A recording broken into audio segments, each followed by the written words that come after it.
The new world is not real. It exists as red, blue, and green lights on a monitor, coding rather than elements of the periodic table.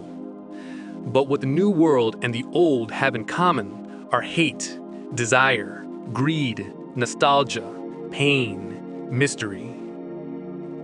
In short, what drives the new world is the human heart and conflict with itself. A virtual world may seem irrelevant to you, as indeed it did to many at the beginning. You cannot breathe its air or drink its water. Yet it continues to influence us and will go on influencing us for generations to come. I hope the stories of this micro-society interest you, as I believe their deeds are worth remembering and have a place in history. Before I describe what the new world is, let me describe what it is not. The new world does not, and has never claimed to be, a virtual space which allows you to do anything.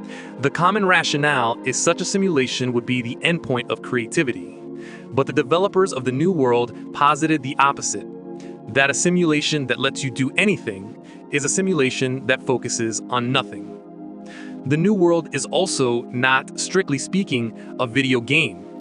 While it is legally classified and branded as such, the software is perfectly usable as a social media platform, while casually engaging in game elements of building societies and taking part in the user-run economy. However, it is not uncommon for users to dismiss this theory as delusional, claiming that in the new world there are two kinds of people: players and pieces. Casual users inhabit the various islands of an archipelago which make up the new world, whereas the more hardcore players would delve into what's colloquially referred to as the underworld, where small crews band together in submersible ships to face down swarms of hostile creatures, bizarre environmental phenomenon, and other players. While most multiplayer games focus on PvP combat, for years in the New World this was simply not a valid option to succeed. For one, exploration was as dangerous, if not more so, than in the real world.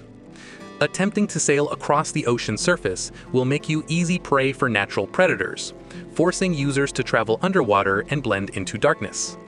To make matters worse, no complete map of the New World exists even to this day, meaning each submarine crew requires a navigator skilled enough to chart new territory, as well as decipher the game's fictional language and history to make informed decisions. That's right, players had to employ real cartography just to learn the bare basics of the world they were playing in. And since maps can't be copied, they are easily the most valuable resource in the game. If a crew lost their maps, they would either have to disband and join a new crew, go into debt from the cartography market, or resort to piracy. Over time, certain popular routes became easier to navigate as underwater bases and lighting could be constructed, allowing a degree of safety. This ties into the second factor preventing large-scale player combat, however, as even a single 5-man submarine takes weeks of real-world time to build. The sheer weight of industry required to build underwater infrastructure was not worth risking in a destructive war. That being said, small groups of pirates, terrorists, or trolls have always existed and pioneered the rules of combat.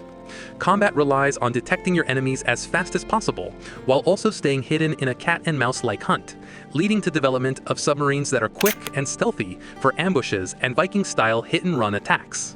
Casual players on the surface running businesses inevitably bickered with each other and began hiring pirates to target their enemies' trade routes, leading to the creation of mercenaries for hire. As the economy grew, mercenaries grew in proportion and became their own separate power structure. The game economy does not have fixed limits on currency or commodities, allowing traditional rules of supply and demand to operate.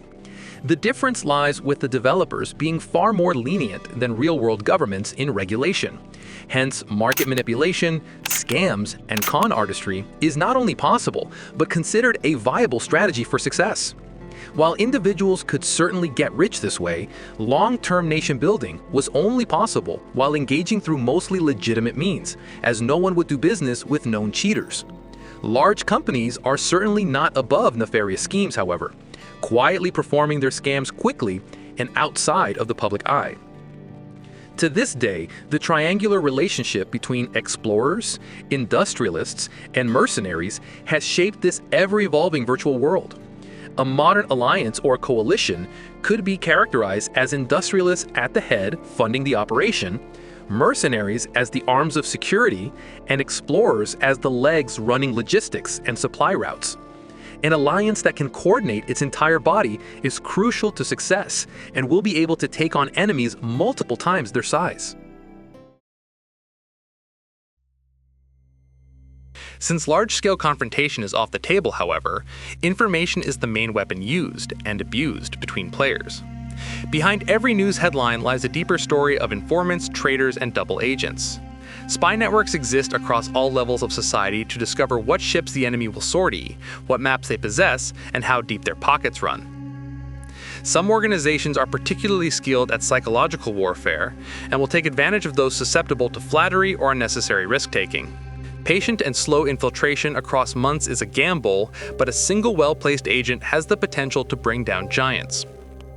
Each alliance has a unique identity, culture, fashion, architecture, skills, and history, leading to pursuit of different in-game objectives. Perhaps the ultimate goal for all alliances, however, is to establish control of an entire island within the archipelago and form a nation. This is obviously the most politically challenging endeavor, as it requires multiple alliances to work together long-term, despite leading vastly different ways of life in the game and outside of it.